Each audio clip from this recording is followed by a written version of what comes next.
The Littleton Area Radio Club hosted its annual Field Day on Saturday, June 22nd in Franconia, where ham operators from around New Hampshire and Vermont gathered to participate in a nationwide competition sponsored by the American Radio Relay League.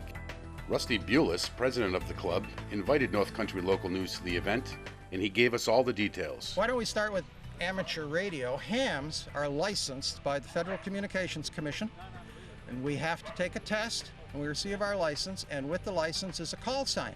So I'm Rusty, K1HR. This is Bob, WG1X. And just give you a general overview of amateur radio and field day here for our efforts, which is LARC. That's Littleton Amateur Radio Club. And we have, our membership is probably 50 to 60. Active people would be maybe 35 or so. And we've been in existence for 32 years. And in general, we've had a great time, a lot of fun. And so we're competing with ourselves to do better than last year, and we're competing with the others to see how we do for one-upsmanship and just purely having a good time. Bragging rights. Thanks. Bragging rights, you got it. We spent some time with Bob and got a history lesson while he showed us how to operate his Morse code station. It's just a combination of thumb and forefinger. You can scream right along. Later, Rusty introduced us to several of the competitors, each with their own specialty. George demonstrated some newer technology with his computer-controlled system. And have all my controls here at the touch of a mouse or at the keyboard. Mark displayed his state-of-the-art all-in-one equipment. This is self-contained. Power supply, amplifiers, Morse code. And shared some of his QSL cards with us. And this is from Albania. This is Indonesia. Roger, the rookie in the club, I've been a ham since March, so I'm new. explained the go-to station and showed us some mobile equipment. It is designed so it can be carried up on mountaintops. It's actually designed for a system called SOTA. Rick gave us a quick overview of a simple, low-cost satellite system that anyone could put together. You don't need anything more than what you see right here. 2 radios and 1 antenna, and there's 5 satellites plus the ISS, the International Space Station. 5 watts can hit every one of them.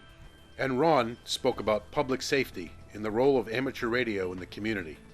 The FCC regulations, Part 97, require us to perform public service.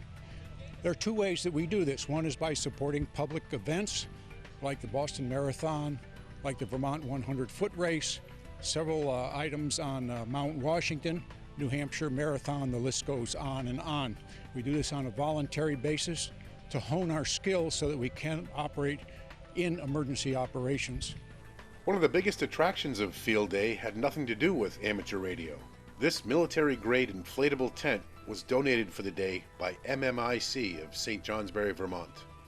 Mike and Dave, ham operators and MMIC employees, gave us all the details. This is what we refer to as a soft-wall shelter system. It is a proprietary design for air beams. This is a self-erecting tent. When this stands up, the lights are on, the air conditioning is on, and you're in a clean, secure environment.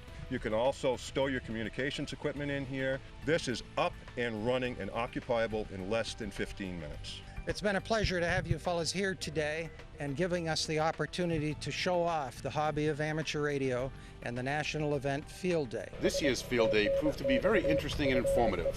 North Country Local News would like to thank Rusty, Bob, and the Littleton Area Radio Club for their invitation.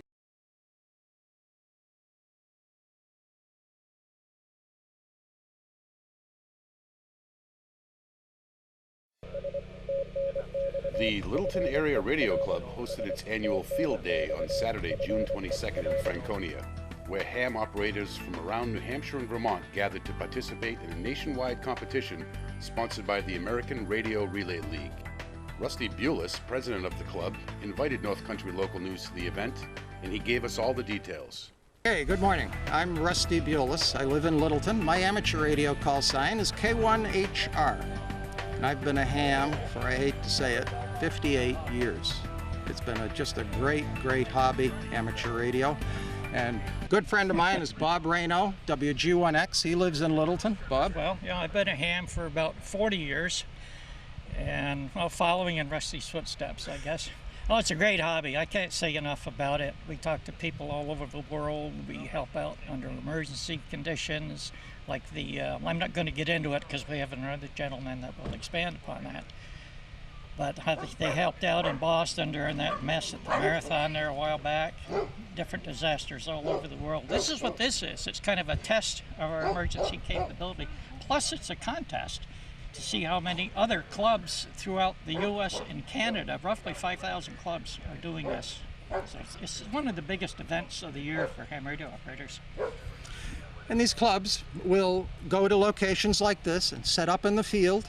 And again, the goal is to contact as many other clubs as you can. And it tests our ability to respond to some sort of public need, be it disasters or power failures or search and rescue and things like that.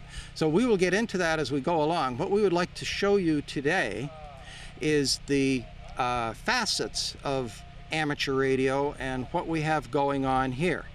Bob is our Morse code specialist, and he's done it for years and years and years, and he has several awards. So we will start with his station, and then of course we want to show off our accommodations over here, this nice tent that has military applications. Mike Maguire will be giving you a description of that. We'll go on to some of the other aspects like voice, the integration of computer technology into amateur radio, and our public service efforts that are always long-standing.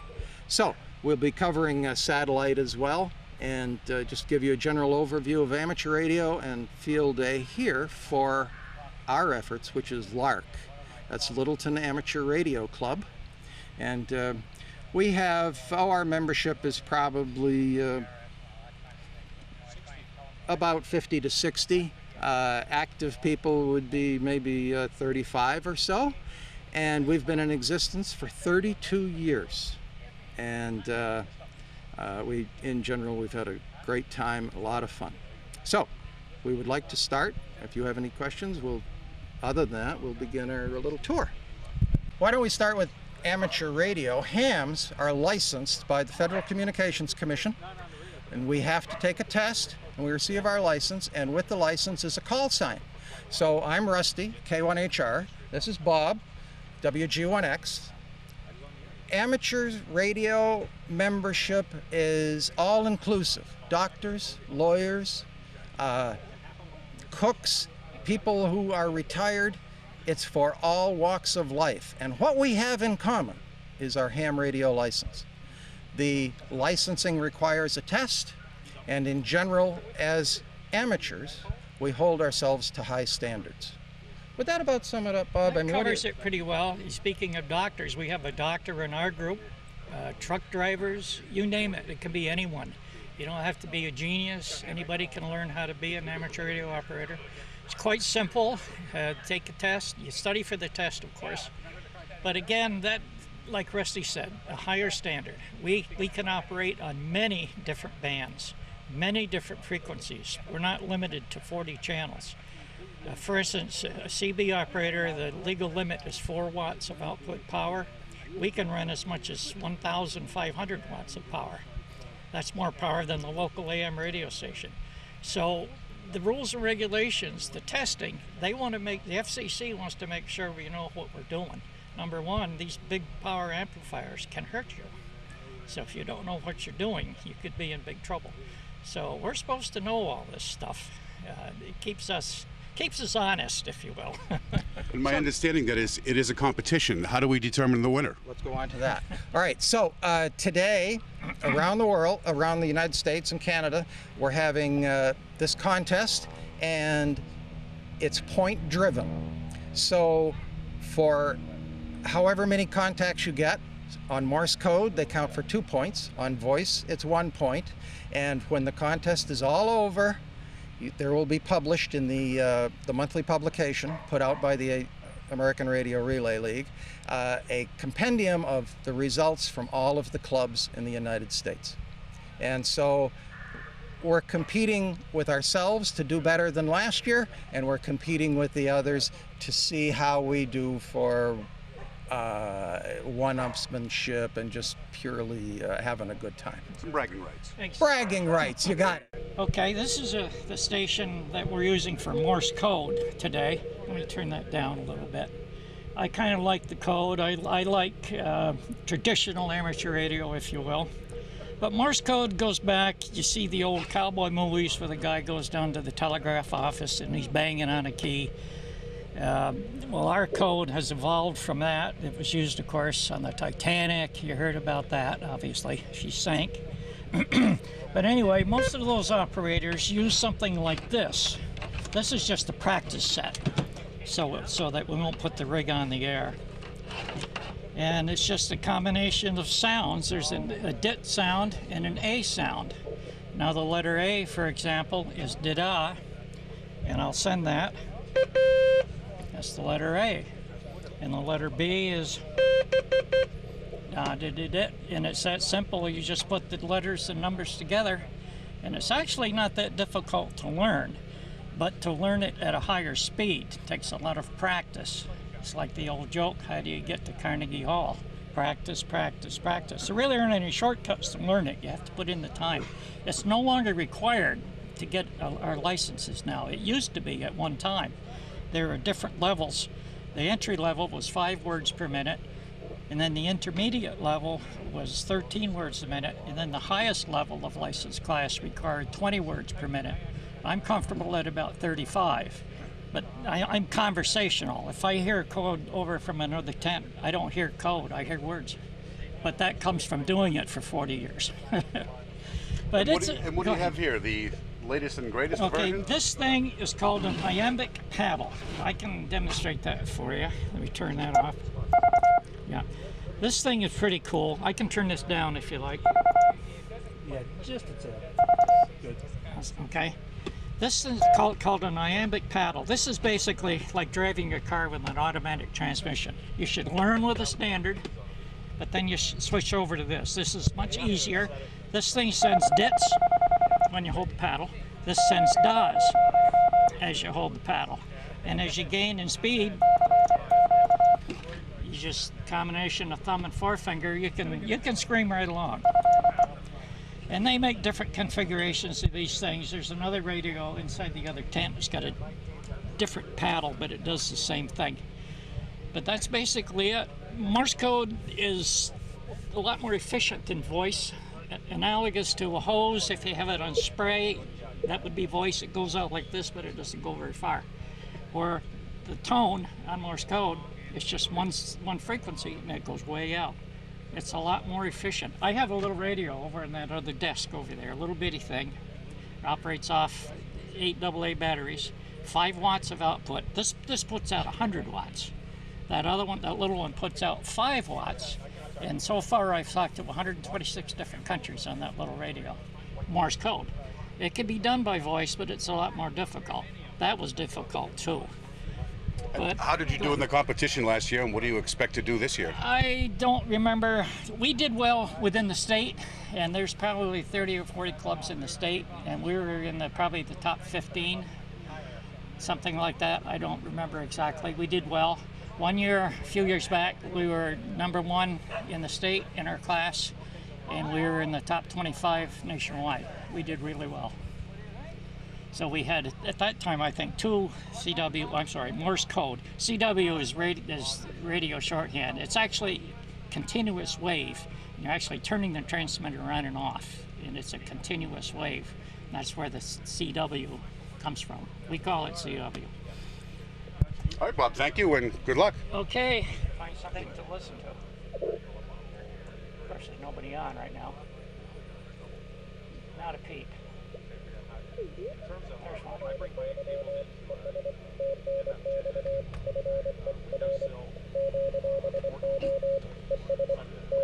Give me a moment, I'll tell you where he is.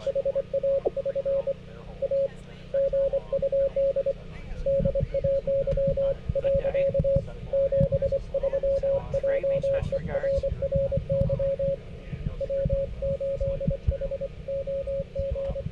W8HOM, that means that he's out in Ohio or somewhere in the Midwest.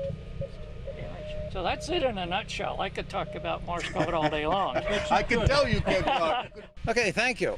With us today, Mike and Dave from a firm over in St. Johnsbury, and they have arranged for us to use this inflatable tent, which is multi-purpose and can serve our military and civilian authorities well. So, to explain, I've got Mike and Dave, and you fellas go ahead. Okay. Hi, good morning. My name is Mike McGuire, and this is my working partner, David Covell. We're both amateur radio operators. Mike McGuire, N1TJX. I live in Lisbon, New Hampshire. And this is David Covell, KB1NBV. He lives in Cabot, Vermont. And we both work for MMIC Global in St. Johnsbury. Hi, I'm David Covell. I'm a project manager for MMIC. I work with Mike. He and I have worked around the world together, so we're happy to be here in New Hampshire doing something together. The unit behind us has a built-in generator that can run either from a central camp system or by itself. It will support, in this configuration, it will support war operations, but this is made to be both emergency medical, emergency services, war support, etc. Okay. This is what we refer to as a softwall shelter system. It is a proprietary design for air beams. This is a self-erecting tent. We roll the trailer onto the scene, drop the scoop, roll the tent out, unfold it, punch a button. This will stand up by itself. When this stands up, the lights are on, the air conditioning is on, and you're in a clean, secure environment. Okay? You can also stow your communications equipment in here and have that ready to go, rolled out of the tent, on the ground. This is up and running and occupiable in less than 15 minutes. Okay? It's very versatile. It's fully air conditioned. It has 10,000 watts of electric heat in it. We've used this at 22 degrees below zero, and we're able to maintain a 65-degree inside ambient without anybody in the shelter. Okay?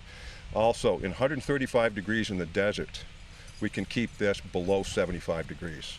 We have 9 of these units in Oman with the Royal Army of Oman, and they're in a very hot environment, constantly in the sun, and they use them very, very successfully. We have similar units larger than this all around the world. These units were recently in Afghanistan with the Vermont National Guard medical team. They were very successful in using those units over there and saved a lot of lives. So they're very versatile, they're very quick. This is one of the smallest package sets that we have. We also build systems for municipal emergency management. Much smaller trailer, a little bit lighter, about the same size shelter with the same features. Integrated lighting, HVAC, and ease of operation and deployment. Very simple to maintain. One of the things that I do and I love about my job is I get to train soldiers on the operation of our equipment.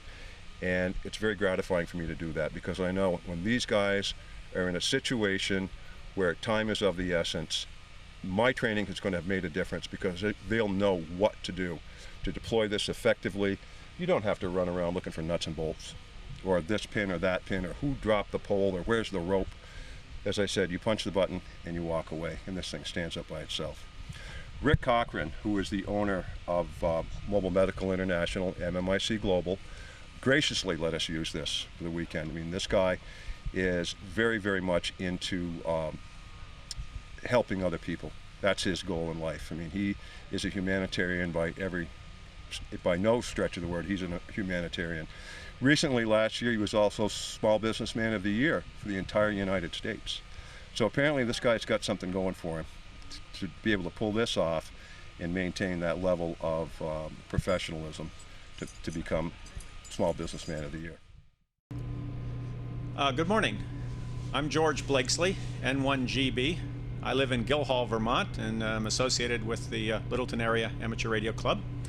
And I've been asked to talk to you about digital amateur radio. Ham radio operators have always been on the forefront of technology. It's one of the reasons for our existence and why the FCC licenses us. And in fact, for instance, to give you a concrete example, 50 years ago, ham radio operators were experimenting with what we now all know as cellular telephones. We were able to create the concept of multiple towers that can receive signals and process the information to determine which was the strongest and so forth. And so there are quite a few examples over the years of ham radio operators having pioneered developments in technology which then become part of everyday life as they get perfected and developed for the general public. The latest cutting edge of ham radio is the marriage of computers and radios. And what you see here on the desktop is a combination of a laptop computer, a sound card, and a amateur radio that's connected to an antenna. And what I'm doing is actually controlling the radio with the laptop. So actually I don't have to touch any of the buttons or memories or whatever. I've connected it by way of a interface cable to my radio and have all my controls here at the touch of a mouse or at the keyboard. The real advance, strangely enough, was the sound card. Ham radio operators early on discovered, if you stop and think about it, when you talk into a radio, you're giving it an audio signal, and it's using that audio signal to modulate a carrier wave and transmit information to a distant point. And they got to wondering, well, why couldn't we take computer information, digital signals, turn them into sounds, and send them over the airwaves? It turns out the advantage is that you do not need a lot of bandwidth. You can get a lot of information into a very small space. And this is important to the development of technology because radio space is finite. There are only so many frequencies, and more people, cell phones, business corporations, satellite, everybody wants frequencies. So the more information you can get into less space, the better it is for everybody and the better use we can make of the spectrum. So given that they discovered you could get a lot of information into a very small amount of space, it became quite clear that just by turning computer signals into sounds and then sending them through radios, you could communicate to distant places very efficiently. From a user perspective, it's going to look like teletype. So I'm going to bring up my software and a signal browser which is capable of seeing the entire passband.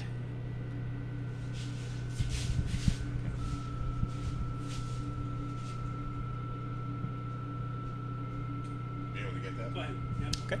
So what we have here is the software that we use. It looks a lot like teletype. And this particular piece of software, called a signal browser, is looking at about a 2.5 kilohertz stretch of frequency. And each of these rows is a station that's transmitting a signal and communicating with somebody at a distant place. And what I would do is pick out one that's calling CQ, if I can find a strong one here.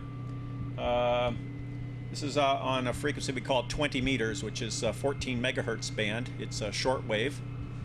And I'll just tune into this one for a moment. And shift over here to the actual software. So here's a fella communicating in French, actually, to somebody. He's talking to somebody in Illinois, it looks like, what we call a 9 call.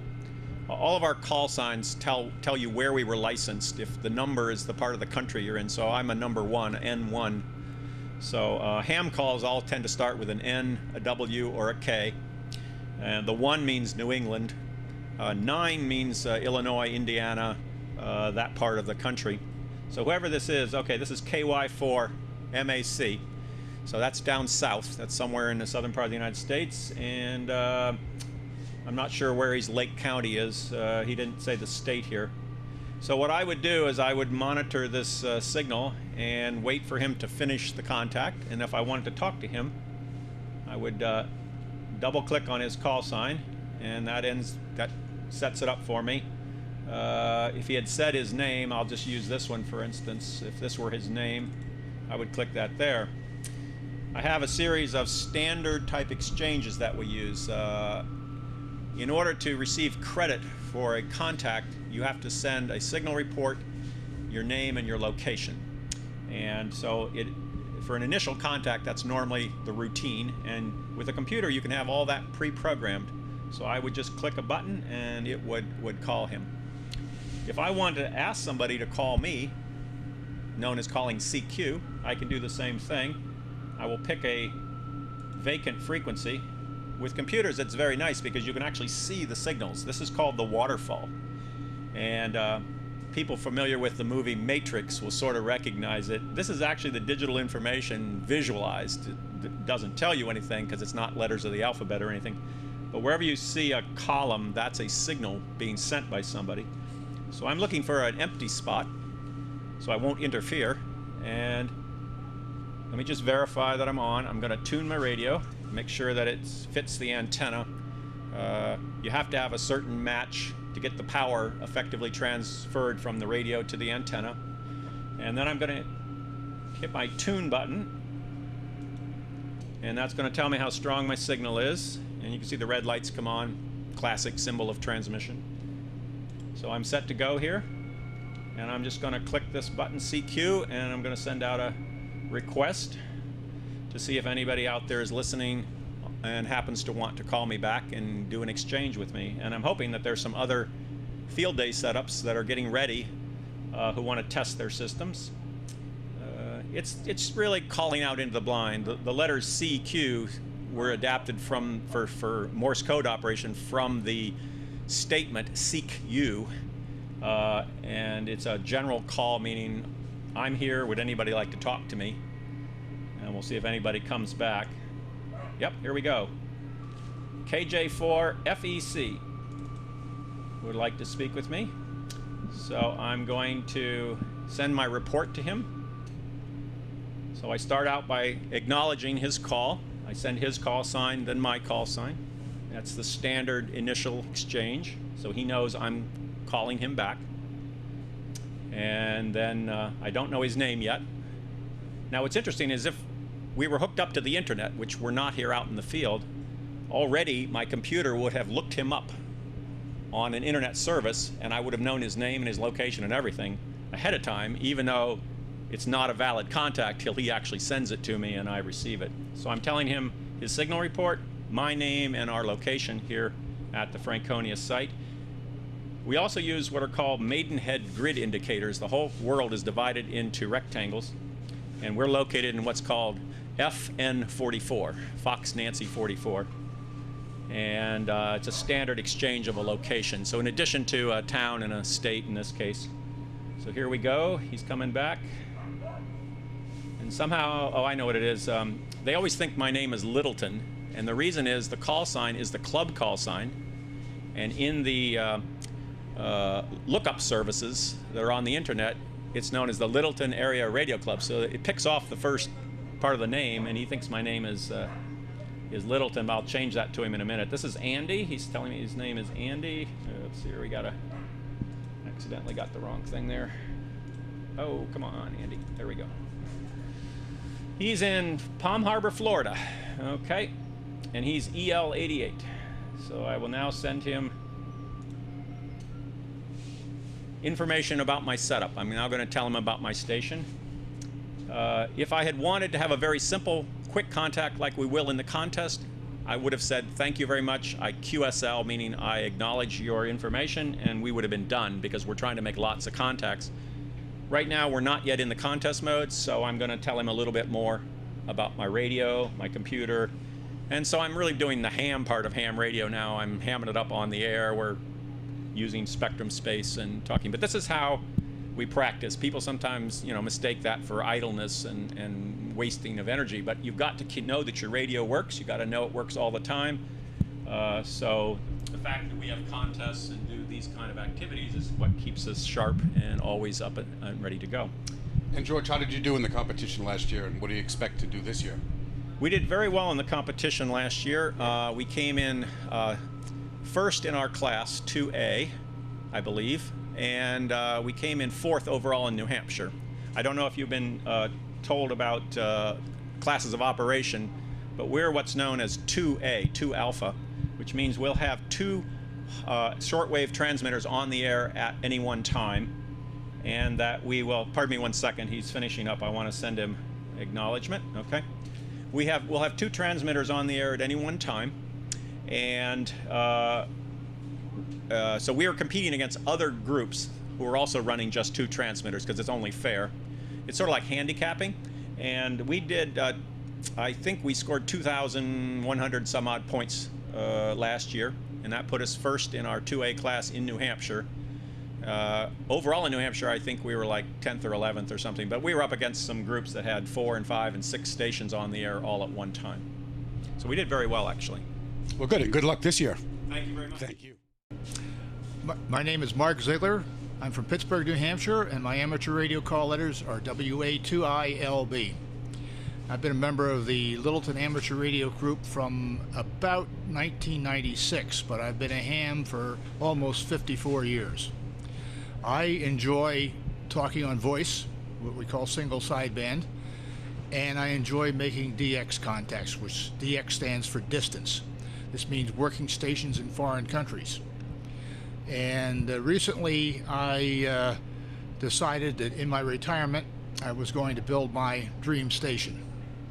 And what you see here is the transceiver, the radio that I decided to purchase. As you've seen in other setups, you see a bunch of different equipment all hooked in by wires and like that. This is self-contained. Power supply, amplifiers, Morse code transmitters. It will decode RTTY. It does a lot of things for you. Plus, it has microphone equalizers built into it for tailoring the signal to your voice and to the microphone. So I get on the air a lot of times, and I have a computer that hooks up to this and also hooks up to the internet, and I can see what is called DX clusters. These are areas on the internet, websites, where amateurs all throughout the world tell you who they're hearing and who they're talking to. And by that you can take, and I can click on a little red dot that appears on the map of the world, and the transmitter is automatically set up to that frequency. My antenna rotates to the proper direction for that station, and the information as to the frequency and the call letters of the station automatically go into the electronic log, so that it really has been a marriage of computers and the equipment. I brought along to show some of the fellows. These are some of the these are what are called QSL cards. This is a confirmation of receipt. These were sent from different stations that I talked to, and there's information on here with my call letters and the time, and this was a station out in Nebraska. This station, I just received this call letter, this card the other day. This is from VR2XMT in Hong Kong. And here on the back he has a picture of his antenna, which looks like an upside down umbrella, but it works. And many other stations that I've talked to, the Caicos Keeling Islands out in the middle of the Pacific, out in the middle of nowhere. The only time there's a radio station there is when somebody goes specifically there to put a ham radio station on the air, and it's a lot of fun. This station is in Russia, the Ukraine, all over. This is VK9. That's the Caicos Islands. This is way down in the South Pacific near Antarctica. And again, the only time that area is on the radio is when somebody goes there to do it. And this is from Albania. Oh, got to cover it now. I had to get that QSL card. This is from a station in England. This is from Gabon. All over the world. This is Indonesia. And one thing people often ask me is, how do you talk to them? Do they all speak English? Well, yes and no. Most of them do, but there are some that don't. But we have codes that we call Q signals. And there are 3 letters beginning with a Q. And like if I say QTH, that means my location is, and then I can give Pittsburgh, New Hampshire. The guy on the other end, even though he doesn't speak English, he knows what QTH means. And there's a whole series of those. I think there's at least 26 of them, if not more. And this is the way we can communicate, even though we don't necessarily speak each other's language. It's great fun, and I've been having a ball. And how did you do in the competition last year, and what do you expect for this year? Well, last year I didn't do any operating. I was here as support. This year I'm hoping to get on sideband and make at least 100 contacts. All right, Mark, good luck. Thank you. Thank you. Name is Roger Brisson, and I'm from Guildhall, Vermont also. I call sign E1SX. I've been a ham since March, so I'm new. What I'm operating here is the go-to station is for new hams. I have a small self-contained radio which is designed so it can be carried up on mountaintops. It's actually designed for a system called SOTA. I'm actually operating with an external battery, but it does have an internal battery on it. It does a lot of what everybody else's radio does, including CW. All the buttons are multifunction buttons, so it takes a little bit more time to get through them. And basically I'm here just to make as many contacts as I can as a first-time ham radio. It's just going to be operational, and I'm working totally off power other than batteries. So there's no electrical coming into my system. I'm alternative energy. Go through the station, the frequencies, and we have different filters. And it actually is on. I use a headset, but it does work without the headset. And as I said, it is completely self-contained. So you can carry it to the mountaintops and transmit at low power or high power.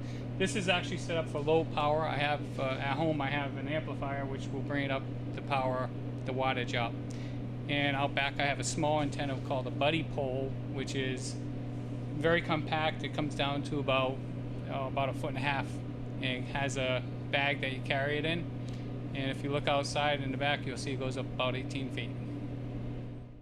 Okay, thank you. Well, another component of amateur radio is satellite communications. And a ham here in Littleton who has been very active with satellite communications is Rick Wiggin, N1XED. And Rick, it's all yours. Go ahead, take it away. Well, basically all you've got is just two radios, one that'll receive, one that'll transmit. And they're hooked up to these cables here, and this is either handheld or on the tripod, as you can see, and this is the whole 9 yards. You don't need anything more than what you see right here. Two radios and one antenna, and there's 5 satellites plus the ISS, the International Space Station. 5 watts can hit every one of them. Well, if you're talking to the ISS, generally it's one of the astronauts. If you're talking off satellites, it's anybody that happens to be in the footprint. Every satellite has a footprint that it beams down to as far as your signal goes. They're all different depending upon the power that they're using. If you can get somebody in California when one of the satellites is going right up through the middle of the United States, you're lucky to get a California or a Washington. Fortunately, I've been able to do that, but Alaska and Hawaii just they're just not in the picture. There's voice, there's repeater, there's SWL, and I have an award for hitting all 5 of them. The different things that you can do through the different satellites is unbelievable. You get them from all over the place. I've got 3-4 notebooks that are just full of nothing but the QSL cards from different places. Well, thank you. Another important component of amateur radio is public service. And we are very fortunate to have an individual in our organization who is dedicated to public service, participates in all sorts of events, and that's Ron Taxar, AB1NN from Franconia. Ron. Good afternoon. Yep, AB1NN, or in the lexicon of the International Identification System, that would be Alpha Bravo 1 November November. We use that alphabet for clarity when we're transmitting. The air is full of radio waves. Radio waves within the United States are under the jurisdiction of the Federal Communications Commission, and there are several radio services, everything ranging from television to cell phone and everything in between. Amateur radio is one of those radio services. Don't be misled by the term amateur. That doesn't have anything to do with the qualifications of the people you've been talking to today. That has to do with the fact that we are prohibited by law from receiving any form of compensation for our services. The FCC regulations, Part 97, require us to perform public service. There are two ways that we do this. One is by supporting public events like the Boston Marathon, like the Vermont 100-foot race, several items on Mount Washington, New Hampshire Marathon, the list goes on and on. We do this on a voluntary basis to hone our skills so that we can operate in emergency operations. Part of the group here today have additional qualification and are members of ARES, the Amateur Radio Emergency Service. The Amateur Radio Emergency Service within the state of New Hampshire has memos of understanding with the American Red Cross, the New Hampshire Hospital Association, the Department of Public Safety and Homeland Security at the state. Any one of those can activate ARES as backup communications during a communications emergency. ARES does have a station within the state EOC, and we have emergency communicators throughout the state who coordinate the activation of stations. We were last activated during the last hurricane here. Believe it or not, I'm a relatively new radio amateur. Only been an amateur for 5 years. Been associated with this group from the very start. Fine bunch of folks. We get together once a month for a breakfast, share technical advantages and things that we have done. We have a weather net that meets 5 nights a week, 8 o'clock every night on the Cannon Mountain repeater. We report weather and then have informal discussions. But one of the underlying purposes of that is to allow operators to operate, keep up their skills, and to keep familiarizing themselves with net operations. As you might guess, if you get 30 guys on the same frequency at the same time, it takes a very strong and good net control station to keep things sorted out, to keep messages flowing properly. The Amateur Radio Emergency Services works in cooperation with some local hospitals. Today we borrowed one of 2 generators from the Cottage Hospital. They rotate them through us. We exercise the generators for them once a year. It keeps their generators in very good working condition. All the seals stay nice and sealed. They don't dry out.